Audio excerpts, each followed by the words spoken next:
हाथ में सिर्फ नीयत और कोशिश दी है, कामयाबी वो देता है।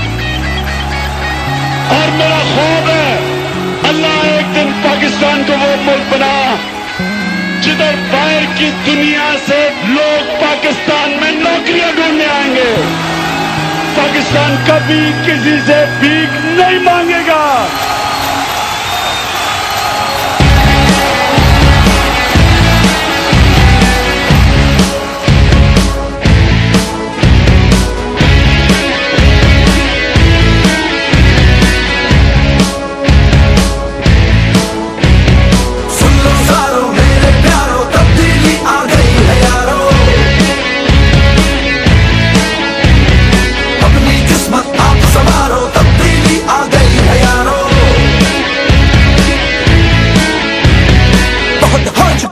बेईमानी बहुत हो चुकी, मनमानी, गैस, बिजली और पानी की परेशानी बहुत हो चुकी, महंगाई बहुत हो चुकी, रुसवाई आ गई, रहनुमाई एक तूफानी।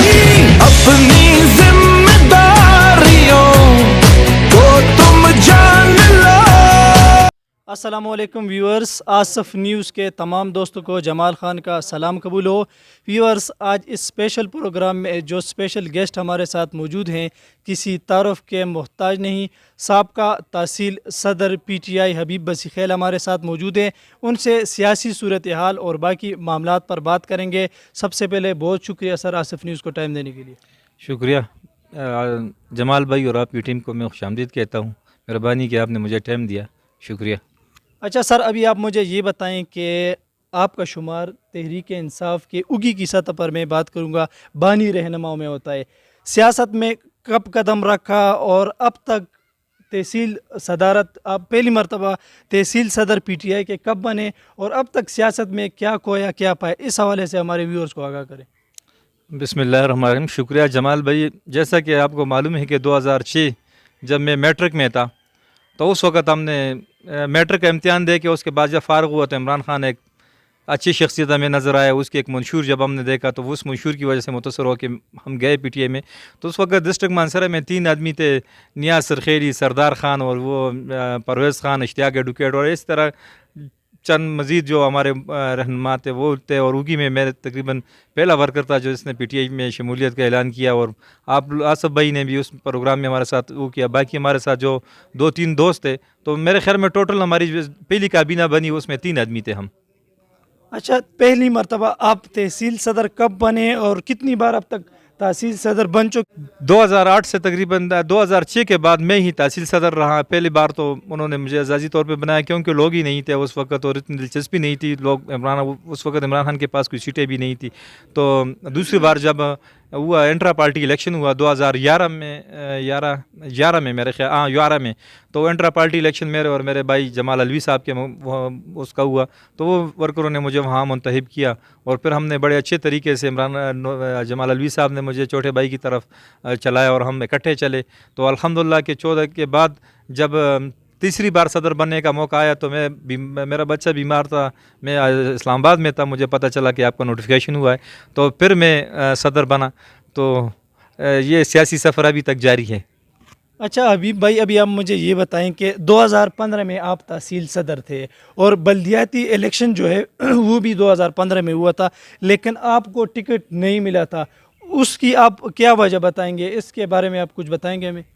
जी सर, बिल्कुल। वो मैं और मेरा दोस्त जो खुरम खान है, तहसील नाज़म मानसरा रह चुके हैं, हम दोनों इकट्ठे एक दिन इमरान खान के पास इजलास था ICC का, उसमें बैठे हुए थे। तो आज़म स्वादी साहब से हमारी कोई बातें हुई जिसकी वजह से वो उसके तनाज़े की वजह बनी। वो बातें ये हुई कि उस वक्त हमारे PTI के गवर्नमेंट 2013 में PTI के PK में उस PTI ने गवर्नमेंट बनाई। शौकत यूसुफ़ज़ई साहब जो थे वो हमारे मिनिस्टर थे और मेरे अच्छे दोस्त थे। तो उनको मैंने कई बार दावत दी कि भाई हमारे जो हॉस्पिटल ज़लज़ले में तबाह हुआ है उसकी अगर आप बुनियाद रखें तो बल्दियाती इलेक्शन में हम स्वीप कर लेंगे और हम सीटें निकाल लेंगे। लेकिन आज़म स्वाति से जब भी मैं उसको वो मुझे टाइम देता तो आज़म स्वाति साहब सूबाई सदर थे, वो उनको रोक लेते वहाँ पे कि भाई आप इसमें शिरकत ना करें। तो जब मैं उनसे रब्ता करता तो वो कहता कि भाई आप सब्र करें। तो इसी दरमियान में फिर मैंने इमरान खान के सामने ये बात कही कि भाई हमारा स्कूल शमड़ा हाई स्कूल है, वहाँ इन्होंने जो बिल्डिंग बनाई है वो नाकस है, उस मटेरियल की मैंने बात की। तो मेरे साथ और खुर्रम खान के साथ एक ही दिन में वो हादसा हुआ जिसके बाद वो तनाज़ात चलते गए और बल्दियाती टिकटों तक आके पहुँचे। 2015 में आप आज़ाद हैसियत से कामयाब हुए यूसी शमदड़ से, तो उस 4 साल दौर में बल्दियाती इलेक्शन के आपने कौन कौन से ऐसे अहम काम किए हैं जो कि आप हमारे आसफ न्यूज़ के व्यूअर्स के साथ शेयर करेंगे? 2000 हमारा जो बल्दियाती इलेक्शन हुआ, मेरे और नौज़ादा फरीद भाई हम इकट्ठे थे। वो तहसील नाज़म का टिकट था उसके पास, मेरे पास नायब नाज़म का था, और हमें पता था कि हम नहीं जीत सकते क्योंकि हमारे पास एक वोट कम था। आज़ाद हैसियत से जो 2-3 आदमी हमारे साथ आए, 3 हम टिकट पे आए, 2 हमारे साथ आज़ाद आए, तो एक कैंडिडेट का हमारे लिए बहुत बड़ा मसला बन गया था। तो हमें मालूम था कि हम नहीं बन सकते, लेकिन हमने ये सोचा कि भाई चलो अपोजिशन में रहते हैं लेकिन अपने नज़रिया का सौदा नहीं करते। बड़े आफरे भी हुई, नायब नाज़म की भी हुई, लेकिन बस एक जहन था कि इमरान खान के बगैर तस्लीम नहीं कर रहा था कि हम किसी और के साथ बैठें और उस निज़ाम को चलाएं। तो अल्हम्दुलिल्लाह के और मुझे ये उम्मीद था कि अगर आज हम ये रगड़ा में लगेगा तो इंशाल्लाह आइंदा हमारी MPA भी हमारा आएगा, MNA भी आएगा और इसका अजाला होगा। तो मैं इसी के साथ यही कहूँगा कि जैसा हमारे साथ सलूक राजा बशीर साहब ने किया है, वो जो तहसील नाज़म रहे तो बहुत अच्छा सलूक किया। शायद मैं अगर तहसील नाज़म होता मैं इतना फ़ंड उसको ना देता जमात इस्लामी को, जितना फ़ंड उन्होंने हमें अपोजिशन में दिया और हमें अपने बच्चों जितना शफ़क़त दिया। हालांकि आपको पता है कि तहसीलुकी में हमारे पास फ़ंड नहीं होता, सबको जो दारोमदार होता है वो PFC के फ़ंड पे होता है। 40 से 50 लाख, ज़्यादा से ज़्यादा अपोजिशन को 20 से 30 लाख रुपए की स्कीमें मिलती थी। तो उसमें मैंने यही किया कि जब भी ADP बनती तो मेरे पास 2-2.5-3 करोड़ रुपए तक लोगों की डिमांड होते थे, मेरे पास 18-20 लाख रुपए होते। तो मैंने ये सोचा कि भाई इसके बजाय अगर मैं इसको इज्तिमाई रोड पे लगाऊं तो बेहतर होगा। मैंने अपनी यूनियन काउंसिल के जितने भी रोड थे उसका एक नक्शा बनाया, उसमें हर रोड के लिए जो पूरे रोड तो मैं नहीं निकाल सकता, मेरे पास इतना फंड तो नहीं था, लेकिन जो मुश्किल जगह थी जिस तरह दरा हो गया, इस तरह बौरहान का हो गया और ये हमारी कांडी हो गया, शेखाबाद हो गया, ऐसी बहुत सी जगहों में हमने जो मेरे वस के मुताबिक था, बाड़ा हो गया, दूसरा बाड़ा है वो हो गया, तो मैंने कोशिश की है काफ़ी हद तक कि उसको मैं कंट्रोल कर सकूं। लेकिन इंशाल्लाह मैं नाउम्मीद नहीं हूँ। अल्हम्दुलिल्लाह आज मुझे उसका सिला मिल रहा है, हमारा MP आया हुआ है, तो बेदरेक फ़ंड मैंने लिया इंशाल्लाह ताला। अभी उसको तमाम जो मुझसे बदकिस्मती जो काम रहे भी इंशाल्लाह इन 3 साल के पीरियड में उसको मैं मुकम्मल करूँगा इंशाल्लाह। अपने कामों की लिस्ट हमें बताई। आपके नाकिदीन कहते हैं कि 18 लाख जो मंजूर हुए थे इस कटाई रोड के लिए, कुछ जो खड़े उसको फिल करने थे, उसमें उस तरह काम नहीं हुआ जिस तरह उसको करना चाहिए था। आप इस हवाले से क्या कहेंगे? बिल्कुल जी, वो मेडार का बस फंडा, ये अच्छा किया कि आप लोगों ने ये बात आज शो की, और मेरी भी ख्वाहिश थी कि मैं लोगों तक इस बात को किस तरह पहुँचाऊँ। आपको पता होता है कि ठेकेदार जो होता है वो टेंडर लेता है, ठेकेदार के नाम पे होता है, वो टेंडर लेता है और सियासी आदमी वहाँ इफ्तिताही कर सकता है। बाकी जो काम होता है वो इंजीनियर चेक करते हैं और TMO से। इसके ख़िलाफ़ मैंने 3-4 बार उसको TMO साहब को दरख्वास्त भी दी है, और अभी तो हमारी खुशकिस्मती है कि हमारी यूनियन कौंसिल से नियाज़ साहब SDO बने। मैंने उससे भी ये कही है कि भाई आप इसकी जितनी भी रहती है सेविंग, तो वो सेविंग आप जमा करके दोबारा ये हमारा बगली रोड जा रहा है उस पे मडार के लिए लगा लेंगे, क्योंकि इस पर रोड पे उसी टाइम हमें ये वो हो गया था कि भैया करीब इसका पहले जनवरी को या फरवरी में हम इसका काम, मार्च तक इसका काम शुरू कर रहे हैं, तो उसी वजह से वो जो काम रहा है। बाकी उसमें हमने ठेकेदार से बात की है, तो उससे पहले फरीद भाई ने मुझे कहा कि 30 लाख रुपए इसका आप ऐसा करें कि इस रोड पे टाँकियाँ लगा लें। तो मैंने कहा यार ये गवर्नमेंट का पैसा है, आवाम का पैसा है, अगर आज इसको हम लगाएंगे कल इसका इफ्तिताह होगा, तो इससे बेहतर नहीं है कि इफ्तिताह हो के इसको दोबारा तोड़ेंगे। तो इससे बेहतर है कि ये कटाई तक हमारा फंड बनता है, इससे आगे हमारे पास उस टाइम ये फंड नहीं था, जैका का फंड था 15 करोड़। तो मैंने कहा वो 15 करोड़ ज़्यादा से ज़्यादा बेला सईदाबाद तक जाता है, बेला सईदाबाद से आगे कटाई तक कैप्टन सदर साहब ने बनाया हुआ है। उससे आगे अगर ये पैसे हम लगा लें तो हमारे लिए बेहतरी होगा, क्योंकि उस लोगों ने भी हमें वोट दिया है, वहाँ से सब पोलिंग चिनारकोट वगैरह से हम जीत के आए हैं, तो बेहतर है कि इसको उस जगह पर लगाए। अगर हमें इतनी तकलीफ पहले से थी तो हम फिर भी कर लेंगे। इसी दौरान लोगों ने एहतजाज किया और हालात बहुत ज़्यादा ख़राब हो गए, लोगों ने कहा कि भाई काम शुरू करना है। तो फिर मैंने ठेकेदार को वहाँ से बुलाया, जब बुलाया तो उन्होंने कहा कि भाई इसमें एक ये जो बैरियल है कटाई का, इसके नीचे जो पुली टूट गई थी 10 लाख में हमने वो बनाई है, और 8 लाख रुपए 10 लाख रुपए का जो ये हमारी मेंबर है डिस्ट्रिक्ट काउंसिल फीमेल विलेज के बीबी, उसके घर के पास जो है 10 लाख रुपए पे माश उसकी बनती है, तो उसके बगैर ये तकरीबन 6 लाख रुपए या 8 लाख रुपए बनते हैं। फिर भी मैंने SDO साहब को और TMO साहब को, इंजीनियर को बताया कि इसके खिलाफ आप कार्रवाई करें, और आज आपके तवज्जो से भी कहता हूँ कि गवर्नमेंट का एक पैसा अगर कोई लेता है तो ये भी हराम है, या अवाम का पैसा है, इसकी इंक्वायरी होनी चाहिए। अच्छा, आजकल उगी की सतह पर PTI तहसील सदारत की जो हवा है वो चल रही है, और मज़हर राही की तरफ से और माजिद इंसाफ़ी की तरफ से प्रेस कॉन्फ्रेंस भी की गई है कि हम जो है उम्मीदवार हैं। आप साबका तहसील सदर हैं PTI के, और आज तक आपके अलावा तहसील सतह पर कोई भी जो है सदर नहीं बना, अब तक आपकी तरफ से खामोशी है, इसको हम क्या समझें? सदारत मेरे लिए तो आपकी बात सही है कि कोई नया मसला नहीं है। पहली बार मैंने कहा कि इस तरह से मेरा नोटिफिकेशन हुआ, दूसरी बार, फिर तीसरी बार, जब फिर मैं आइंदा 2014 के इलेक्शन जब मैंने लड़ा इस बल्दियात का और जीत गया, तो मेरी ख्वाहिश थी कि मैं अपने यूनियन कौंसिल को टाइम दूंगा। मेरे जहन में ये था कि निज़ामत मिलेगी या नए निज़ामत, ज़्यादा टाइम वहाँ दूंगा तो पार्टी के मैं टाइम नहीं दे सकता। वहाँ शफीकुर रहमान और नादर खान लाला का आपस में मुकाबला हुआ, तो उसके बावजूद फिर मरकज़ ने मेरा नोटिफिकेशन कर लिया, तो फिर मेरी मजबूरी थी और उस टीम को साथ लेके चलना और सब वर्करों को साथ लेके चलाना। तो अभी जो ये बातें हो रही है तो मैं खुद हैरान हूँ कि अभी तक तो मेरे ख्याल में, आप खुद साफ़ी आपको पता है इस बारे में, कि सबसे पहले सूबा बनता है, फिर रीजन बनता है, फिर डिस्ट्रिक्ट बनता है। अभी तक हमारे किसी डिस्ट्रिक्ट का फैसला नहीं हुआ, सिर्फ डिस्ट्रिक्ट एबटाबाद का हुआ है, वो वेलफेयर का हुआ है, जो वेलफेयर दूसरी तंजीमें हमारी यूज़ की हुई है। हमारे डिस्ट्रिक्ट एबटाबाद का सदर नहीं बना, डिस्ट्रिक्ट मानसरा का सदर नहीं बना, डिस्ट्रिक्ट बड़ाग्राम का नहीं बना। मैं हैरान हूँ, पता नहीं कौन से जज्बात में आके ये बैठ जाते हैं और प्रेस कॉन्फ्रेंस पे शुरू हो जाते हैं। जब हम प्रेस कॉन्फ्रेंस करेंगे तो ये हमारे भाई हैं, इनको भी साथ बटाएंगे। हमारे जो वर्कर है हमेशा वो हमसे राब्ते में, हम उनसे राब्ते में, उन सब वर्करों को मैं इंशाल्लाह इकट्ठा करूँगा, बैठेंगे इंशाल्लाह, जो हुआ उस तरीके से इंशाल्लाह चलेंगे खुदा के हुक्म से। अच्छा, आपका इरादा है इस मरतबा आने का तहसील सदारत के लिए कि नहीं? ये तो हमारे सीनियर फैसला करेंगे, हमारे दोस्त फैसला कर रहे हैं, और इंशाल्लाह उम्मीद है कि अल्लाह खैर करेगा, ऐसा कोई मसला नहीं है। और सदारत तो हमारा हक बनता है, इस वक्त हमारी गवर्नमेंट है, हमारी ख्वाहिश है कि हम अपनी गवर्नमेंट से काम लें, तो उसके लिए लाजमी है कि सदारत हो अपने पास। मज़हर इकबाल राही ने प्रेस कॉन्फ्रेंस की कि मैं सदर इसलिए बन रहा हूँ कि मैं कुछ तब्दीली चाहता हूँ। हबीब बसीखेल इतने साल से मतलब सदर रहे हैं। दूसरी तरफ माजिद इंसाफ़ी कह रहे हैं कि मैं वर्कर्स जो हैं उसकी आवाज़ बनना चाहता हूँ। तो उन्होंने ये भी कहा है कि हमें हबीब बसीखेल से कोई इख्तिलाफ़ नहीं है। अगर पार्टी की तरफ से आपके नाम पर इस मरतबा इत्तेफाक नहीं होता और साबका तहसील सदर होने के नाते वो आपसे पूछे कि इन दोनों में या आप इनके अलावा आप किसका नाम तजवीज़ करेंगे, एक नाम या 3 नाम, कौन से आप नाम तजवीज़ करेंगे जो कि आप समझते हैं कि तहसील सदारत के लिए सूटेबल होंगे? मज़हर भी मेरा भाई है, माजिद भी है, माजिद जज्बाती है, कभी PTI छोड़ भी देता है, कभी बाकी होता है, लेकिन जब इलेक्शन का दिन होता है तो उसके पास हिस्ट्री होती है, दूसरी तरफ चला जाता है, फिर आ जाता है। फिर भी हमारा छोटा भाई है और हमारा उम्मीद है इंशाअल्लाह ताला, वो कहते हैं कि सुबह का बुला हुआ रात को वापस आ जाए, तो माजिद हमेशा ऐसा कर भी रहता है, लेकिन इंशाअल्लाह मेरा भाई है, कोई मसला नहीं है। ये 2014 का इलेक्शन हुआ, इसने मुझे भी सपोर्ट नहीं किया, PTI की कैंडिडेट को सपोर्ट नहीं किया। उस टाइम मेरे ख्याल में इसने झंडे को चला गया, उसके पीछे उस वोट दे दिया। इस बार इसने स्त्री को वोट दिया। तो मैं हैरान हूँ कि भाई वो परसों एक साफ़ी ने इससे सवाल भी किया, ऐसा ना हो कि हम आपको सदर बनाए और इलेक्शन के दिन हम आपके पीछे फिरता रहे और आपके हाथ में कोई और चीज़ हो। तो माजिद मेरा छोटा भाई है, इंशाल्लाह उम्मीद है कि इस बार वो सदर जाएगा, इधर आएगा, हमारे साथ चलेगा। तो मज़हर राही भी अच्छा आदमी है, हमारी ख्वाहिश है कि वो भी हमारे साथ चले और इंशाल्लाह हम इकट्ठे चलेंगे। हमारे पास बहुत से तंजीमें हैं, अभी हमारे पास डिस्ट्रिक्ट में वेलफेयर की तंजीम बन रही है, उसके लिए हमारे वर्कर चाहिए। इस तरह तहसीलुगी में हमारे पास वेलफेयर की तंजीम बन रही है, उसके लिए चाहिए।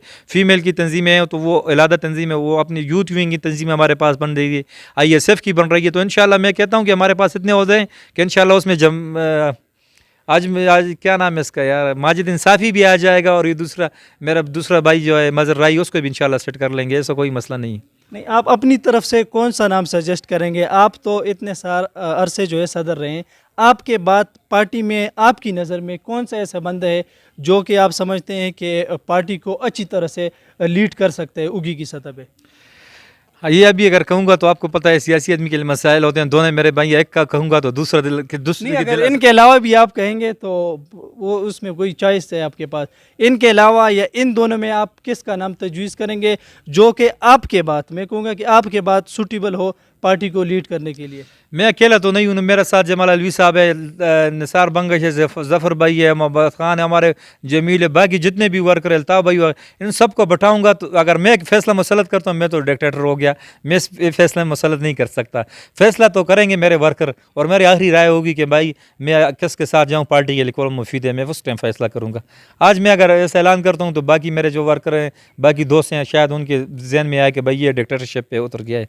अच्छा हबीब भाई, आप अभी मुझे ये बताएं कि आप इतने अरसा तहसील सदर रहे, इस दौरान आपने तहसील सदर होने के नाते कौन कौन से अहम काम किए हैं पार्टी को यकजा करने के लिए, या ऐसे कौन से काम किए हैं जिसको मतलब आप हाईलाइट कर सकते हैं कि भाई मैं इतने साल अरसा तहसील सदर रहा तो मैंने ये काम किए? आज जमाल भाई आपने ये सही बात कह रहे हैं कि मैंने कितना वो किया, तो आपने रिजल्ट दे के लिए अल्हम्दुलिल्लाह, और मैं उगी किया जो हमारा जितने भी वर्कर हैं पहाड़ों पे, नीचे दरबंद में, सब यूनियन कौंसिल 11 यूसीस के वर्कर को सलाम पेश करता हूं कि जितना भी वक्त, जैसा भी वक्त हमारा गुजरता है, लेकिन जब हमारा मुकाबले का वक्त आता है तो सब वर्कर हमारे एक मोर्चे पे होते हैं और हम मुकाबला करते हैं।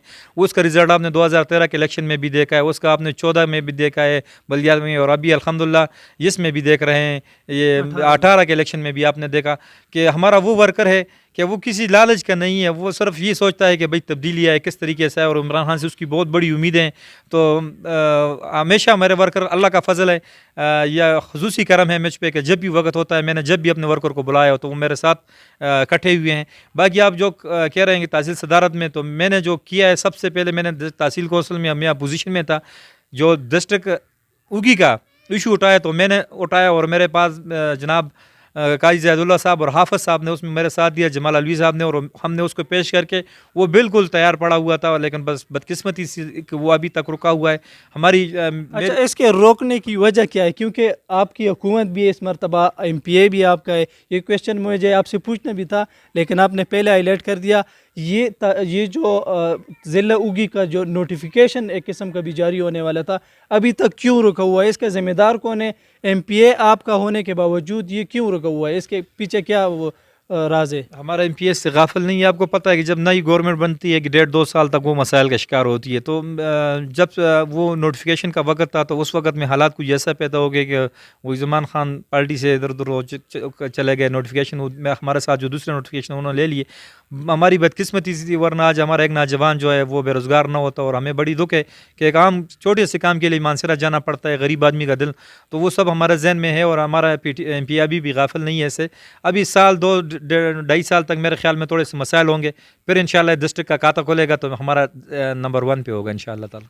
हबीब बसीखेल, अभी आप मुझे ये बताएं कि अगर पार्टी की तरफ से आपको ये ऑप्शन दिया जाता है कि आप या तहसील निज़ामत लें या आप तहसील सदारत PTI कबूल करें, इन दोनों में से आप किसको कबूल करेंगे? ये फैसला मेरे पास नहीं होगा। मैं अपने वर्करों के साथ बैठूंगा, अपनी MPS साहब के साथ बैठूंगा, और ये सोचेंगे अगले की तरफ 2018 वाले इलेक्शन की तरफ कि एक दूसरे में ना लड़ें, बल्कि हम सीटें निकालें और आवाम की खिदमत करें। तो उसके लिए हम सब भाई इकट्ठे बैठेंगे, हम वर्कर्स, हम सब भाई की हैसियत से इंशाल्लाह ताला, हमारे सीनियर भी बैठेंगे, हम भी बैठेंगे, ये फैसला उस वक्त करेंगे इंशाल्लाह। अच्छा, हबीब बसीखेल पर ये इल्ज़ाम है कि उन्होंने अपने जो तहसील सदारत के होने के नाते सारे जो ओहदे हैं वो अपनी UCs में बांटे हुए हैं, जनरल सेक्रेटरी हो गया या बाकी जो ओहदे हैं वो अपनी UC में बांटे हैं। आप नहीं समझते PTI में तहसील सतह पर इनके अलावा कोई इस तरह काबिल बंदा नहीं है जो इस डिज़र्व करता हो ओहदे के लिए? नहीं, ये बात तो सही नहीं है कि मैं अगर सदर हूँ तो मेरे साथ निसार बंगश ये कहे कि GS है मेरे, उसको बात का आप चले जाएं, सीनियर नायब सदर बाबर एडुकिया UC उगी से हैं, सीनियर सेक्रेटरी स्पोर्ट हमारे साथ जो रहे हैं वो आपके रशीदा से अल्ताफ़ भाई, और इसी तरह हमारे साथ जो इंफॉर्मेशन के सेक्रेटरी रहे हैं ज़फ़र इकबाल भाई, वो भी यूनियन कौंसिल बेलियाँ से हैं। इस तरह शेरगढ़ से हमारे साथ एजाज़ भाई रहे हैं जो विलेज के चेयरमैन हैं, उसके पास भी कोई ओहदा था। तो मेरे ख्याल में सिर्फ 2 आदमी हमारे यूनियन कौंसिल शमदड़ा से आए हुए हैं। अच्छा, हबीब बसीखेल, MPA नवाबज़ादा फ़रीद आपकी अपनी पार्टी के, और मैं कहूँगा कि आपकी और बाकी पार्टी वर्कर्स की कोशिश है कि वो आज MPA हैं, उनसे इज्तिमाई तौर पर आज कौन से 3 मुतालबात ऐसे पेश करेंगे जो आपकी नज़र में उगी की सतह पर टॉप प्रायोरिटी पे होने चाहिए? ये हमारी खुशकिस्मती के नवाज़ादा फरीद जैसे एमपी है, हमारे हम उम्र भी है, दोस्त भी है, वो हमें मिले हैं। जब भी कोई ऐसा मसला होता है तो हम उससे मुतालबा नहीं करते, बल्कि इकट्ठे बैठते हैं और उन चीज़ों पे हम डिस्कस करते हैं। उसमें हम सब होते हैं, जमाल अलवी साहब हो गया, मैं हो गया, निसार बंगश हो गया, बाकी पार्टी के वर्कर होते हैं, और हम वहाँ जाके हम बैठते हैं घर की तरफ। वहाँ ये फ़ैसले हम उसी जगह में करते हैं, और वो 3 फैसले ये होंगे। हमने उस पर डिस्कस भी किए हैं, क्योंकि का जो इस वक्त बड़ा मसला है वो बाईपास का बना हुआ है ट्रैफिक के हवाले से, और इसी तरह जो कैंप्स का जो था वो मसला इंशाअल्लाह अनकरीब हल होने वाला है। हायर सेकेंडरी स्कूल का जो मसाइल थे वो भी तकरीबन काफ़ी हद तक का हो गया है, उसका वो मसला भी हल हो जाएगा। तो डिस्ट्रिक्ट का जो है उस पर भी हमारे डिस्कस जारी है, जिससे मैंने आपको पहले बता दिया, उस पर दोबारा मैं नहीं कह सकता। तो कोई ऐसा इशू नहीं है कि हम नवाज़ादा फरीद से रिक्वेस्ट करते हैं, बल्कि हम खुद जाके उस पर बैठते हैं और अल्लाह के हुक्म से वो काम हो जाता है। अच्छा, पीटीआई के हवाले से 2 काम मैं कहता हूँ कि ज़्यादा मशहूर है। एक बीआरटी जो है ये पीटीआई के लिए आला सतह पर मैं कहूँगा बदनामी का बायस बन रही है, क्योंकि बहुत अरसे से वो नहीं बन रहा। इसी तरह उगी की सतह पर हम बात करते हैं तो हम तहसील हेडक्वार्टर अस्पताल जो है उगी का, उसको हम बीआरटी के साथ ही कंपेयर करते हैं कि वो भी 20 साल, कम से कम 15 साल हो गए कि वो बनने का नाम नहीं ले रहा। इस हवाले से आप कोई आवाज़ उठा रहे हैं आप अपनी तरफ से, या एमपीए से इस हवाले से आपने बात की है कि ये और इसके अलावा कटाई रोड की मैं बात करूँगा कि ये हमारी जो सियासत है इसका मैं कहूँगा बैकबोन है। अगर ये हम करते हैं तो आवाम हमें शायद वोट दे आइंदा के लिए, अगर नहीं तो हमें रिजेक्ट होंगे। बिल्कुल, ये 100% आपकी सही कह रहे हैं। हॉस्पिटल के बारे में नवाज़ादा फरीद साहब और हम कितनी बार गए हैं, वहाँ फ़ंड का थोड़ा मसला लगा हुआ था। अभी जो मानसरा सीएम आए हैं तो उन्होंने दोबारा उसको दिए, तो उन्होंने कहा कि 10 करोड़ रुपए तक मैं रिलीज़ कर रहा हूँ। अभी इस जो सेशन है इंशाल्लाह करीब वो इसके लिए रिलीज़ करवा देगा।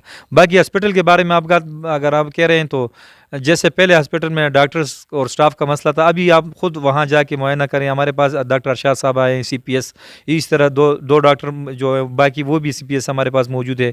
LFG तो बेशुमार हैं। तो अल्हम्दुलिल्लाह कि पहले आपने देखा होगा कि ये ऊपर वाला जो हॉस्पिटल था वहाँ क्लास 4 वो डॉक्टर भी था, वो सर्जन भी से सब कुछ। अभी आप जिस टाइम भी जाएंगे आपको वहाँ स्टाफ ही मिलेगी। ये बिल्डिंग का जो मसला है तो इंशाअल्लाह ताला उम्मीद है कि अनकरीब इसको क्लियर कर दे, इस पर काम शुरू कर दिया जाएगा दोबारा। हबीब बसी खैल, लास्ट में अपनी तरफ से आप रोड के बारे में आपने कहा, तो ये इस रोड की वजह से हमें जितना वो हुआ है, सबसे पहले इसके लिए हमने एक फ़ंड रखा। जब हमारी गवर्नमेंट आई जैका का फ़ंड रखा, वो इसका सर्वे भी मैंने किया, वो लोग मेरे साथ आए, हमने इसका सर्वे किया। 28 फीट उसकी चौड़ाई थी, 5.5 किलोमीटर वो रोड था, और वो इतना अच्छा रोड था कि 3.5 करोड़ रुपए 1 किलोमीटर पे लगने थे। लेकिन उसमें बाकी MPS बड़ाग्राम और कोस्तान की जो MPS है उन्होंने जो ADP बनाई वो गलत बनी। उस ऐसी बनी कि उन्होंने कहा कम से कम उसकी लंबाई 3 किलोमीटर होनी चाहिए और उसकी चौड़ाई 28 फुट होना चाहिए। तो उन्होंने बड़ाग्राम और कोस्तान में तो ये चीज़ें हैं नहीं, उन्होंने 3 किलोमीटर के बजाय आधा किलोमीटर और जिसकी चौड़ाई 10 फुट रखी वगैरह, वो ADP वहाँ से कैंसिल हुई। अभी मैंने सुना है कि हमारे और बाबर सलीम साहब मानसरा के जो MP है उनकी ADP मंजूर हो गई है। वो 15 करोड़ इलादा के थे। उसी में जो ये टाकियों का मसला पेश आया वो भी उसी दौरान आया कि हमने कहा भाई ये जैका वालों ने कहा कि 2-3 माह के बाद हम काम शुरू कर रहे हैं। उसी के सोच में हम पड़ गए और तकरीबन 6-7 माह तक लोग हमसे भी पूछते रहे, हम खुद भी परेशान थे। लेकिन फिर भी अल्लाह का खसूसी करम हुआ कि नवाज़ादा फरीद का पूरे सूबाई असम्बली में वो CM साहब सब बड़े इज़्ज़त करते हैं, तो इन्होंने जाके अकबर अयूब साहब के साथ मिल के 22 करोड़ रुपए का जो इमरजेंसी फ़ंड था वो मंजूर कर लिया। और उसका 26 तारीख को CM साहब ने हमें टाइम दिया। CM साहब आएंगे इंशाअल्लाह ताला और उसका इफ्तिताह करेंगे। लेकिन 18 को जो कोरोना का मसला हुआ उसी वजह से रोड रुका हुआ है। इसका ठेकेदार मुलुगड़े का है, हेजर नाम है उसका। 22 करोड़ रुपए का इसका टेंडर लगा हुआ है, और हमारी ये ख्वाहिश है कि एक बहुत बड़ा पैकेज, बहुत बड़ा पैसा है, तो इसका हम बड़ी धूमधाम से और तमाम वर्कर और तमाम हमारे कायदीन जो हैं वहाँ वो यहाँ आए और इसको हम वो करें। और CM को हम इसके लिए बुला रहे हैं कि उसके हम मज़ीद कोई मेगा प्रोजेक्ट लें। तो इंशाल्लाह ये कन्फर्म है, इसमें कोई रमज़ान है मैं झूठ नहीं बोलता, ना मेरा MP झूठ बोलता है। जो कुछ होता है साफ कहते हैं कि भाई ये काम होता है, जो नहीं होता तो मैं आज रोज़े में आपको कह रहा हूँ कि इसका टेंडर भी हुआ है और इसका ठेकेदार भी ये हमारे यूनियन कौंसिल शमदड़ा का है। इंशाल्लाह ताला इस पर काम शुरू होगा। जैसा ये इज्तिमाई, आपको पता है CM साहब ने इज्तिमाई जलसों पर पाबंदी लगाई हुई, ये जैसा ख़त्म होगा तो इंशाल्लाह इस पर हम काम शुरू कर लेंगे। अभी बसी खैल लास्ट में अपने वर्कर्स को और आप बानी हैं, मैं कहूँगा तहसील सतह पे पीटीआई के, क्या पैगाम देना चाहेंगे कोरोना वायरस के हवाले से, क्या पैगाम देना चाहेंगे अपने वर्कर्स को और बाकी आवाम को लास्ट में? कोरोना आपको पता है कि अल्हम्दुलिल्लाह बाकी ममालिक जो अमेरिका वगैरह के नस्बत में अल्लाह पाक ने हम पे खसूसी करम किया हुआ है, लेकिन अभी भी और क्वेश्चन करूँगा, हुकूमती इकदामात को कैसे देखते हैं? कोरोना वायरस जब से पहले हुआ है, इस हवाले से भी अपनी राय दें। हमारे डिस्ट्रिक्ट मानसरा और खसूसन तहसीलुगी में तो अल्लाह पाक ने अभी तक बहुत करम किया हुआ है, लेकिन उसके बावजूद भी आपको पता है कि सियासी लोगों पे इज्तिमा में पाबंदी थी, क्योंकि ये चीज़ ज़्यादा उससे फैलती है, तो उन्होंने MPs वगैरह को रोका था कि आप इज्तिमा में नहीं जाएंगे। लेकिन MPs साहब और हम उसके AC और DC आपको पता है कि सबको जो चलाते हैं उनके थ्रू उनके साथ राब्ते में थे कि किसी किस्म की ज़रूरत अगर आप होगी तो इंशाल्लाह ताला वो आपको MPA बतौर TTAC चेयरमैन और MPA वो आपको अफोर्ड करेंगे। तो अभी मेरे ख्याल में कल से टाइगर फोर्स का जो कार्रवाई शुरू हो रही है, हमारे वर्कर भी उसके लिए तैयार है और हम भरपूर कोशिश करेंगे और लोगों तक पैगाम जो पहुँचा है वो तो पहुँच गया, जो रह रहा है इंशाल्लाह वो भी बन जाएंगे कि हिफाजी तदाबीर लाजमी है, इससे वो करें। बाकी मौत और ज़िंदगी वो तो अल्लाह के हाथ में, लेकिन हिफाजी तदाबीर होनी चाहिए, क्योंकि हमने सबक सीखना है इटली से, अमेरिका से, बाकी ममालिक से, और उनकी और हमारे बजट में तो ज़मीन आसमान का फ़र्क है, लेकिन हमारे अल्लाह का हम पे खसूसी करम है और इंशाल्लाह हम अगर इससे हिफाजी तदाबीर के साथ चलेंगे तो इंशाल्लाह ये ख़त्म हो जाएगा। बहुत बहुत शुक्रिया हबीब बसी खैल, जो कि बानी है, मैं कहूँगा तहसील सतह पर, और साबका सदर है PTI के। उनसे हमने बात की, उन्होंने खुल के आज बात की कि किस तरह जो बाकी प्रेस कॉन्फ्रेंसेस कर रहे हैं उस हवाले से उन्होंने बात की। आपने भी कहा कि जितनी मेरी समझ है उसके मुताबिक वो बज़ात ख़ुद जो है वो ग्राउंड में है और तहसील सदारत के प्रॉपर उम्मीदवार भी हैं। उन्होंने हमसे बात की। बहुत बहुत शुक्रिया सर, आपको अल्लाह और भी इज़्ज़त दे, आपको अल्लाह और भी कामयाबी दे कि आपने हमें इतना कीमती टाइम दिया आसिफ न्यूज़ को। शुक्रिया सर, शुक्रिया जी, आप हमारे भाई हैं, मैं आपको मशकूर हूँ कि आपने हमें टाइम दिया और इंशाल्लाह ताला इसी तरह ये मसाइल आप हमारे साथ डिस्कस करेंगे, इंशाल्लाह ताला ये हल हो जाएंगे इंशाल्लाह। शुक्रिया, बहुत बहुत शुक्रिया हबीब बसी खैल। ये था हमारा एक स्पेशल प्रोग्राम स्पेशल गेस्ट के साथ। उम्मीद करते हैं आपको पसंद आया होगा। अगले प्रोग्राम में एक और गेस्ट के साथ आपकी खिदमत में हाजिर होंगे। अब मैं जमाल ख़ान अपने कैमरामैन जायद ख़ान की तरफ से आपसे इजाज़त लेना चाहूँगा। अल्लाह हाफ़िज़।